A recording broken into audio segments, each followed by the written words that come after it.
hello দুইজন তো দিতে হ্যাঁ ওইসা এখান তো তুমি কি মাত্র দিয়ে দিন শুনুন শুনুন পারবানি সামনে একজন দেবে না আমি ওখানে তোমরা খাবার আছে আচ্ছা রাজু রাজু ভাই এনে কষ্টি বল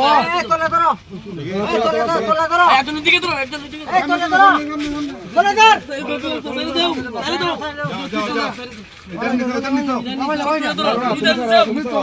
ফেলে দাও